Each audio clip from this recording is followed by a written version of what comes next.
If you're experiencing performance issues with your outboard powered boat, such as transom squat or trouble getting up on plane, often a solution to that is adding a flotation bracket to your transom. Now we're here today to take a look at this 25 Parker that's got a bracket on it, but it's not a flotation bracket. We're going to fit this boat with an Armstrong flotation bracket, but before we do, we're going to run some numbers on the boat and do a little performance spec and see how much of a difference this makes. Stick around. I'm George LaBonte and this is Mission Boating.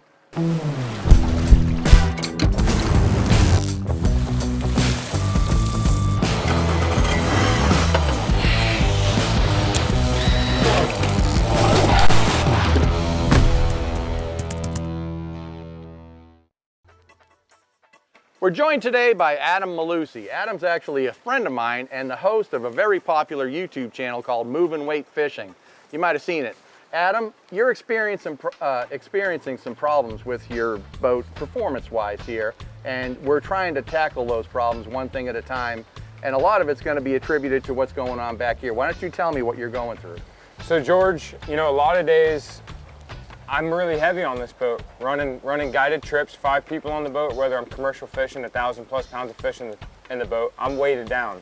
Now, with that being said, I got twin 200s on the boat. I'm really weighted down. I'm sitting real ass heavy in the boat. So I do believe I need an Armstrong to lift the back up a little bit, because through the back of my scuppers, I'm taking in water. And especially when I'm going off to get on plane, it takes a little bit longer to get out of the hole, a little bit longer punch shot.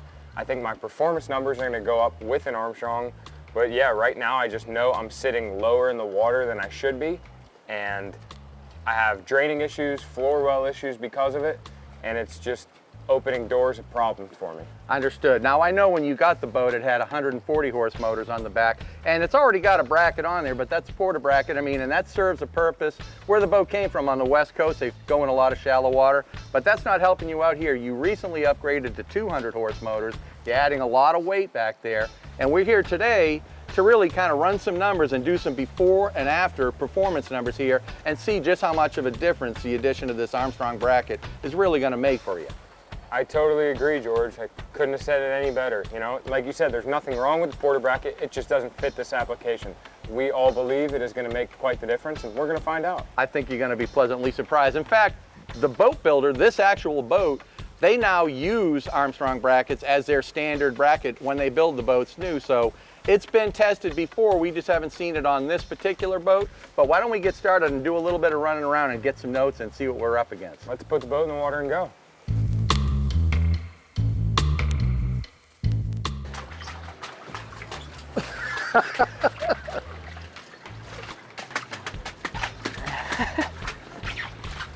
George, I didn't know we were going to the water park today. Yeah, right off the bat, we're not even off the dock yet, and I'm glad that I wore my Crocs today. You're going to need to on this boat. Well, why don't we roll out and get started, man? Let's go, let's do it.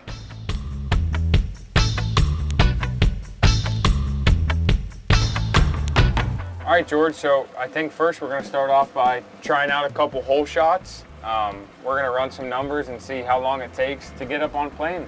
What do you think? Yeah, if we do like 3 or 4, you know, start from dead idle here, we can kind of average out the numbers and get an idea just how long it's going to take us to get planed and leveled off. Okay, Adam, I've got the stopwatch set up right here, so I'll handle the time here and you handle the control. So perfect. When we take off to go, I'm going to start it, and then when we're fully leveled off here, I'll stop it. You want to drive or you want me to? Either way, doesn't matter to me. Go ahead, knock yourself out, Skip. Let's do it. You say when. When?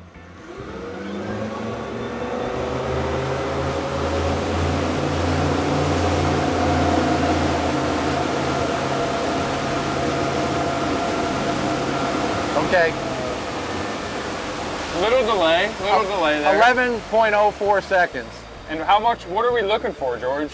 Well, you know what, that's subjective. I mean, does it get out of the hole quick enough? Do you feel like you're burning a lot of fuel to get out of the hole? Now, it was a little sluggish getting started. I wouldn't say it was horrible, but I think there's room for improvement here. Same here. So why don't we spin it around and we'll do like 2 or 3 more and we'll get an average. So we'll record this as 11.04 for our first go. Sounds good, yeah. And like George said, it's not horrible, but it could be better.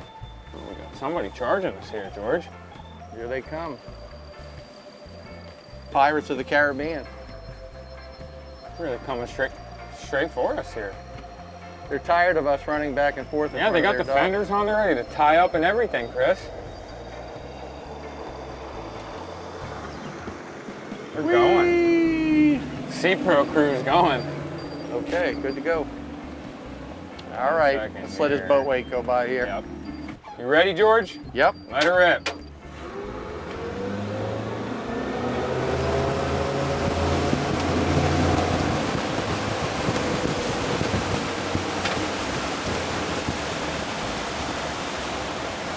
$10.59. So we're kind of right there in the ballpark. I mean, all there 10 to 11 seconds. I mean, that would probably work out to be the average. We'll do the official calculation here. So George, 10.5 seconds. What am I looking for most efficient wise? Like, let's say best case scenario, what am I looking for whole shot? You know, it depends from boat to boat, Adam. I mean, ideally what you want to do is not have to dog it and slog it and push a bunch of water in order to get the bow down and get really planed out. And also the fuel burn while you're doing that is going to be a consideration too. Sure. So there's not a magic number. Like, you shouldn't, this isn't a drag racing boat. Right. So you're not trying to say like, well, I want to do a 6-second quarter mile, but you want to get up as quickly as you can and feel like you're running at peak efficiency throughout the entire process. I totally agree. Okay, Adam, the next thing that I want to check is what RPM do you need to maintain to stay on plane? And how fast are you going to plane off? And also what kind of fuel burn we're getting. And to address that situation, you know, why that's important is you obviously want to be able to plane at the lowest RPM possible. There's going to be days where you go outside and it's rough and you can't run. I mean, if you had to go 40 miles an hour to keep the boat on plane, there's many days you can't run that fast. And also, you know, you can run it at a lower RPM. It's going to be a lot easier on the engines and prolong their life. And of course, the fuel burn, that's self-explanatory. So why don't we have a look at that right now? Let's do it. Now, the next statistic that we wanted to see was the actual speed required to keep the boat up on plane. And that speed happened to be 23 miles an hour, and that was running the boat at 3,600 RPMs. The fuel economy at that range was 2.1 miles per gallon. Now, another number we want to look at is what is the sweet spot for running at cruise speed for this boat? And that's running between 3,500 and 4,000 RPMs. The boat was at 2.1 miles per gallon, anywhere within that range. The speed ranged from 21 miles an hour to 30 miles an hour. Obviously, 30 miles an hour at 2.1 miles per gallon would be the optimum speed to run the boat. Running the boat at 4,500 RPMs decreased to 1.8 miles per gallon, and at the top speed, the fuel economy went down to 1.1 miles per gallon. So obviously, for Adam, that 30-mile zone is the sweet spot for him to run the boat at. Okay, Adam, now as far as, you know, performance numbers, I think we've got all the information we need, but I'd like to point out too something that I like to look at myself, and that's just kind of the tangibles on a boat, like the way it feels, the way the boat runs and rides, how it handles in close quarters, and that's going to vary from person to person, but all those things there, I mean, I've got a sense of it. The boat handles pretty good. I don't see any issues with the way the thing handles. Like at the dock, it handles good. Going into turns, it's real grippy, but I do notice a lot of water there. I mean, every time we turn, there's a ton of water. You know, so that's something that we definitely need to look at down the road. Have you got a good benchmark in your brain? Like, you've been running the boat for a while. Like, I want you to remember how the boat acts under all those circumstances. One thing that was absolutely a constant is there was always water in the cockpit, and we want to see if we can put an end to that. But other than that, we'll start with this as a benchmark and then see what the difference is going to be once we add the bracket. Now, the next thing we got to do is bring the boat to Armstrong and have them measure it, because that's really critical. A part of, you know, this whole process is making sure that the bracket is a right fit for the boat. So they've got numbers already because they do it on this boat, but we want to make sure we get all that stuff squared away before we take the existing bracket off and move to the new one. You follow? I totally agree with everything you said, George.